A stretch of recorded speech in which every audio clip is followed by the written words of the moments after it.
Well, we are in a series called Is God a Moral Monster? And it's based on questions that atheists have asked about the Bible, especially the Old Testament. And today, the question is, does God approve slavery? Or did God endorse slavery? Or did he somehow give slavery a pass? Usually when we think of slavery, particularly in our country, we think about the Civil War and the antebellum South. One of my heroes, an American hero, is a man named Frederick Douglass.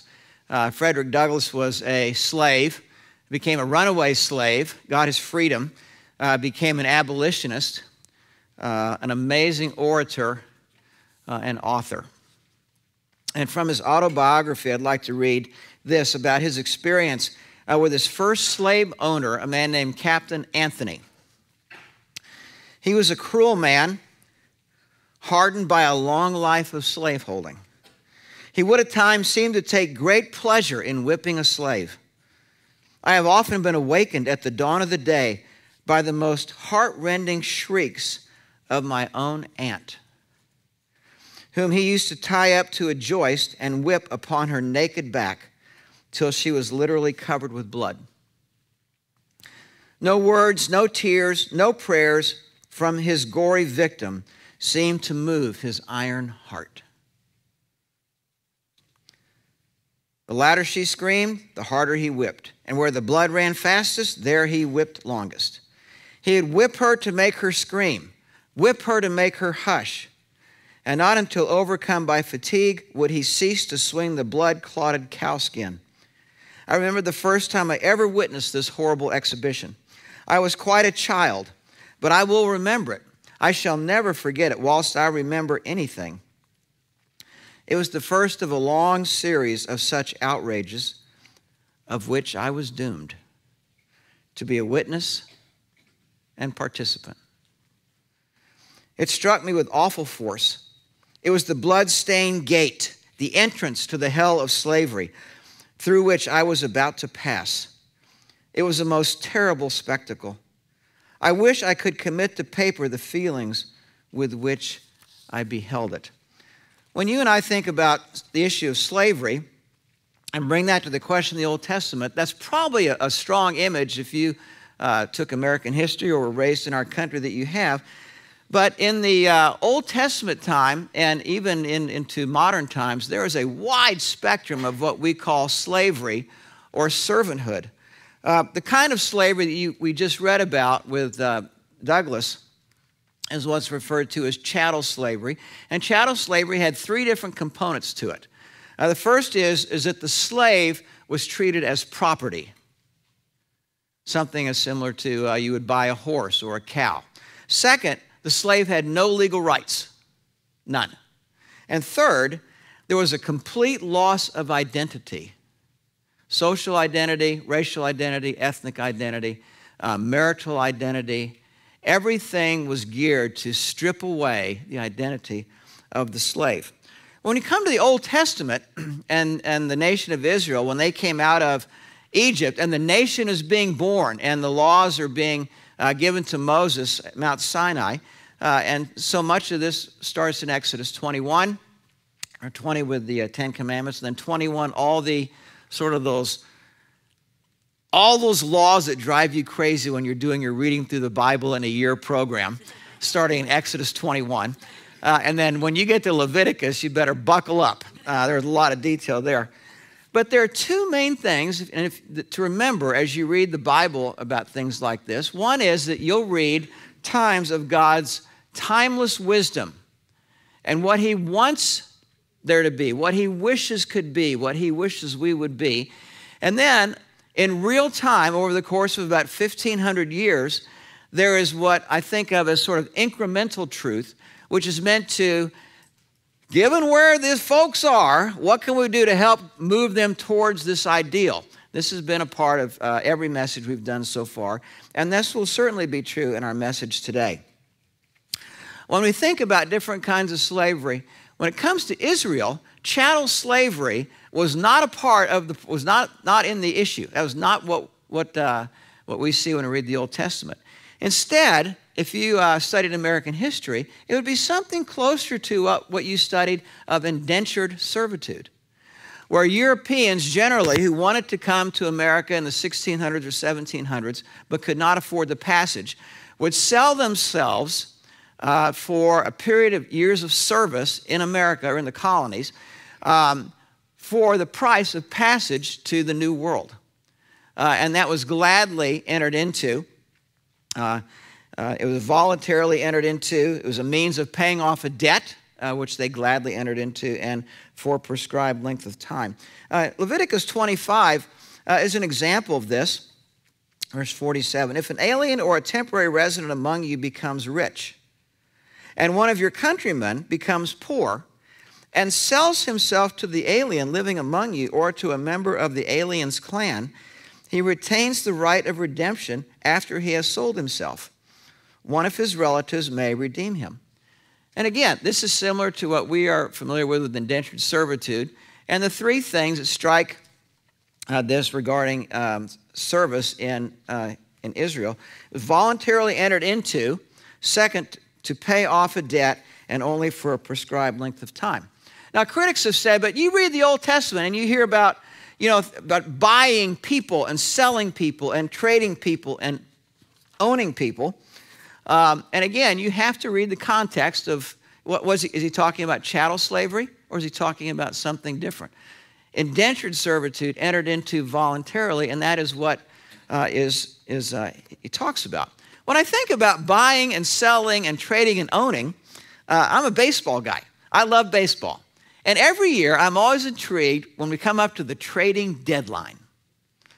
And the teams that are trying to win a pennant and they think they have a good chance, they're trying to trade for some star players, and they're willing to give up some of their prized players that are younger in minor league. And in that particular venue, we talk about buying or trading or selling, or owners that own players. And we understand that does not demean the players. It's just there's a part of a voluntary contractual agreement that's entered into between the player and Major League Baseball and the team that he plays for. Something of this is a metaphor for slavery or servitude in the Old Testament. Now, whenever I hear critics of the Bible say, does God endorse slavery or is he for slavery? I begin to shake my head, and I have to think, have you read much of the Old Testament at all? Have you done this kind of research? Just sort of boggles the mind. I mean, I had to do more research in high school projects than apparently some of these people have done when they ask questions like this. But when I think about servanthood in the Old Testament, God's intent is exactly the opposite of what he's criticized about, or what he's criticized for. Servanthood, voluntary servanthood, was a means of helping people get out of poverty and to get out of debt and to come to a place back where they were land owners and property owners. Rather than the Bible idealizing slavery or endorsing slavery, most of the laws have to do with two other things: controlling slavery and regulating it, so that people who were involved in slavery did not go to excess like we saw in our country for several hundred years. Leviticus 23 is a good example of this. Chapter 25, starting with verse 39. If one of your countrymen becomes poor among you and sells himself to you, do not make him work as a slave. He will be treated as a hired worker or a temporary resident among you. He's to work for you until the year of Jubilee. Then he and his children are to be released, and he will go back to his own clan and to the property of his forefathers. Because the Israelites are my servants, whom I brought out of Egypt. They must not be sold as slaves. Do not rule over them ruthlessly, but fear your God. Now, there are several things that strike me in just these few verses here. The first is, how did a person get in this predicament to start with? And verse 39, if you go back, says, if one of your countrymen becomes poor. There are a lot of reasons why people become poor. He does not elucidate reasons for this. He just says somebody finds himself in position where they're in this particular predicament. And then he says, how are we not to treat them? Do not make him work as a slave. He sells himself to you to pay off his debt, to get out of poverty. Don't treat him like a slave. How are we to treat him? Verse 40. He is to be treated as a hired worker or a temporary resident among you. Fourth, is it possible for him to get his release? And verse 41 deals with this. He is to work for you until the year of Jubilee. Then he and his children are to be released. In other words, this is a temporary position, not permanent. What is his status once he's released? And again, this is dealt with in verse 41. He will go back to his own clan, which was important in Israel, and to the property of his forefathers. In other words, there's no loss of status for the person when they've gone into what we would think of as an indentured servant, have worked off their debt. They are a functioning, equal member of society now that they've done this. And then in verse 42, 41 and 42, I love what God says about how we're to think about this. In this case, this would be the nation of Israel, as they think about this whole situation. And there are 5 things that he underlines. In verse 42, because the Israelites are my servants. Now, sometimes people look at that, critics of the old Bible, and say, well, God is sort of demeaning us. And when I think about that, I just laugh. Because one of the greatest privileges that I have, and you have as Christians, is to serve the Lord. It's the opposite of being demeaning. Psalm 84, I would rather be a doorkeeper in the house of my God than just about anything else, he says. The Israelites are my servants. And then he reminds them, I brought you out of Egypt. Keep that in mind. Number 3, they must not be sold as slaves. Number 4, do not rule over them ruthlessly. And 5th, but fear your God. Meaning, this is serious stuff. You better treat your brothers as brothers. Now, as much as that is sort of astounding to me, when I think about the critics of the Bible and they think about God endorses slavery or he was for it, I think you have no idea what you are saying. And when I think about this, I think about Deuteronomy 15. And the big picture goal is really twofold in this chapter. Is God says, here's something that I want to do to reduce poverty among people, and if possible, to make it so that this kind of indentured servitude is not even needed. Now, in this case, what he's talking about here as we go through this is sort of the timeless ideal again. And as you read some of these verses, you're going to go, whoa, whoa, whoa, because it's going to stretch how you and I think about this particular situation as we deal with financial issues and with friends and family that we have. Deuteronomy 15, verse 1. At the end of every 7 years, you must cancel debts. Just by that, that's pretty stunning right there. This is how it is to be done. Every creditor shall cancel the loan he has made to his fellow Israelite. He shall not require payment for his fellow Israelite or brother, because the Lord's time for canceling debt has been proclaimed. You may require payment from a foreigner, but you must cancel any debt your brother owes you. If there is a poor man among you, among your brothers, in any of the towns of the land that the Lord your God is giving you, do not be hard-hearted or tight-fisted toward your poor brother. Rather, be open-handed and freely lend him whatever he needs. Be careful not to harbor this wicked thought. The 7th year, the year for canceling debts, is near, so that you do not show ill will toward your needy brother and give him nothing. He may then appeal to the Lord against you, and you will be found guilty of sin. Verse 10, give generously to him and do so without a grudging heart. Then because of this, the Lord your God will bless you in all your work and in everything you put your hand to. There will always be poor people in the land. Therefore, I command you to be open-handed toward your brothers and toward the poor and needy in your land. Verse 12, If a fellow Hebrew, a man or a woman, sells himself to you and serves you 6 years, in the 7th year you must let him go free. And when you release him, do not send him away empty-handed. Supply him liberally from your flock, your threshing floor, your winepress. Give to him as the Lord God has blessed you. Remember that you were slaves in Egypt, and the Lord your God redeemed you. That is why I give you this command today.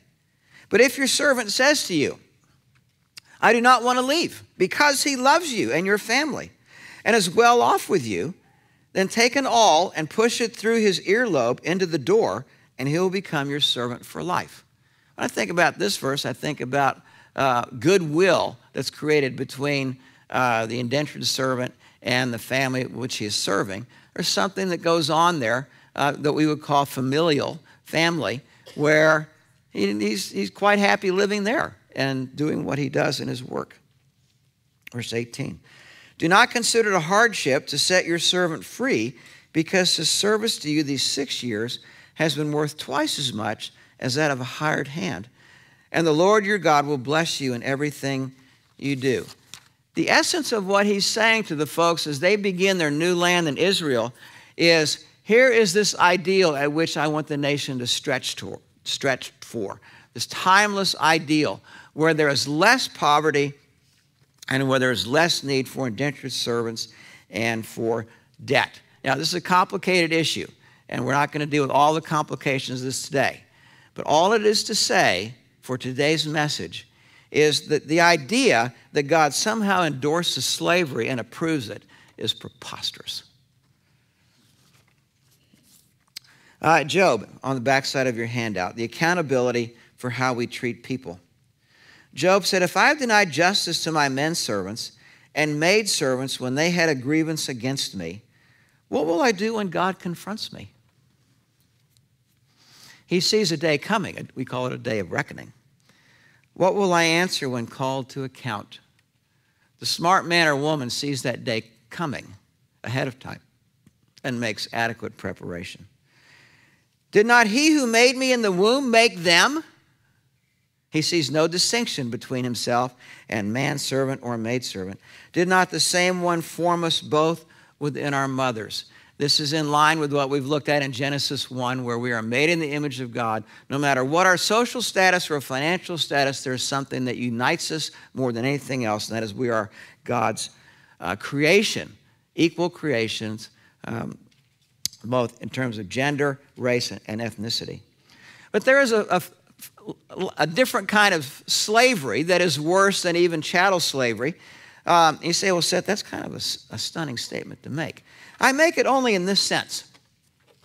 Chattel slavery, at its worst, can last maybe 40 or 50 years.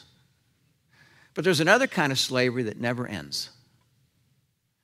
And no matter what kind of suffering somebody goes through in the worst of chattel slavery, like we read in the autobiography of Frederick Douglass, there is a worse amount of suffering and pain coming after this world for those who are still in bondage to sin and had an opportunity to not be so. Jesus talks about this in John chapter 8. To the Jews who had believed him, Jesus said, if you hold to my teaching, you are really my disciples. Now, he's saying, it's just if you believe in my teaching, or if you just nod assent to my teaching, or say, yes, I think that's true. The idea is I hold to it. Meaning I am wrapping my life around this teaching. I am shaping my life around what you're telling me how to live. This is who he's describing. Then you will know the truth, and the truth will have an astounding effect on you. It will bring you free. It will make you free. Now, freedom from slavery is not in a practical sense instantaneous. Every day as a Christian, you are likely to deal with this issue of sin. It will not look like you are free from it. It'll look like you're in hand-to-hand combat with it. If that's the case, join the crowd. But there is another sense in which freedom does occur in this way. In the old days, before as a Christian, I was chained to my sin nature. When temptation came, it was only a matter of time before I gave in. There's a different kind of freedom that says, I don't have to. The temptation may be just as hard or difficult as it was before I became a Christian. In some sense, it may seem more difficult than it did then. But no matter how I feel or how hard the temptation, the chain is broken, and I can respond in this moment to move away from sin. Verse 33, the Pharisees said, we are Abraham's descendants, and we have never been slaves of anyone. In other words, they don't get it. They're thinking of physical slavery, like with Egypt. How can you say that we shall be set free? Jesus replied, to tell you the truth, everyone who sins is a slave to sin. Everyone who sins is a slave to sin. I regularly talk to people, and you regularly talk to people, and I have to deal with me every day, which is sometimes a formidable task. But the nature of sin, I want to mention several things from this today. The Bible says there's something wrong inside of me. There's something broken. Excuse me. There's something broken inside of me. And it's something that I can't see. I'm not going to see very readily without the Spirit of God helping me. And that is, I'm going to take self with me, and I'm going to, without thinking about it, make it the most important thing as I go through my day, in all my interactions with people, how I approach my work, how I think, how I respond to traffic, how I respond to a boss or co-workers, how I respond to my wife or your husband or your children when things don't go awry. And this thing that's broken inside is the creator or the driver of things we call drama and conflict, hurt feelings, fear, anger, discouragement, depression, and a host of human things. When you think about slavery to sin, it's easy to think about addiction and all of its many different forms in our culture today. I think the diabolical thing about our sin nature is that we don't see it. Instead, when there's conflict, the first thing that comes to my mind is what the other person should have done instead. If only he or she had responded this way, we wouldn't be in this particular problem or conflict or drama. And of course, the problem is compounded because the other person thinks the same about you. And here we are. This is a more serious state of slavery that causes all kinds of problems. Jesus says, I tell you the truth, everyone who sins is a slave to sin. Now a slave has no permanent place in the family, but a son belongs to it forever. So if the Son sets you free, you will be free indeed. There was an Englishman who went to California in the 1800s, went out west to make his fortune, struck gold, became a very wealthy man, and moved to New Orleans. When this Englishman moved to New Orleans, he was quite shocked to see one day walking around the city a slave auction. And he was interested. He walked over, and there was a very striking young woman who was being auctioned. And there were two men who were bidding for her. And it appeared to the Englishman that they had quite nefarious reasons to purchase her. He could see it in the leering of their eyes. And it was just a horrible situation. And these two men were sort of joking with each other and laughing and sneering about this. And as the bidding went up and slowed down, it got to the point of going once, going twice, the Englishman jumped in with a bid that was twice the last bid that had just been made. And everybody was just, whoa, just shocked about this. And the two men turned around to look, and he was quite serious about this, going once, going twice, going three times, sold. And the Englishman had won the auction with the beautiful young slave woman. She walked over to the Englishman and spat in his face. And everybody laughed at the Englishman, including the two men who were bidding. He was undeterred, and he took her over across the street to a place where there was an attorney's office, and he asked her to wait outside. He went inside, and thank you, Christy. He went inside, and a few minutes later, he opened up his gold bag, and he paid the attorney some money, and he came out with some papers. And he went up to the woman, and he said, "These are your freedom papers." She said, "My what?" He said, "These are your freedom papers." "My what?" "These are your freedom papers." "You're setting me free?" He said, "Yes." She said, "You just bought me." He said, "Yes. I bought you to set you free." She said, "You bought me to set me free?" "I bought you to set you free." Hooray. Thank you.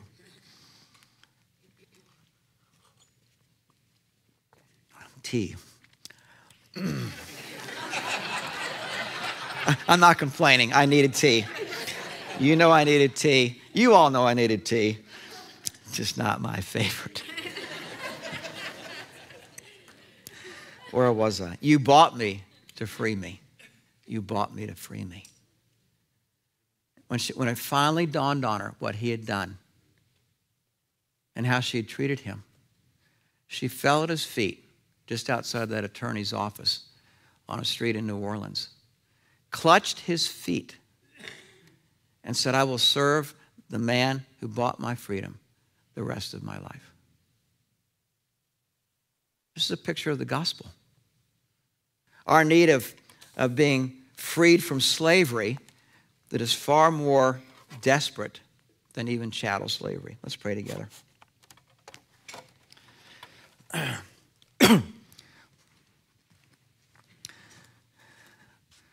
Father, we thank you that you saw our need and you did everything within your power to meet that need, including the giving up of your Son to pay for our sin, to arrest us out of our spiritual slumber, to awaken us to see our need of forgiveness and a new heart inside, to be redeemed, and slowly through the course of the rest of our life to be freed from our sin.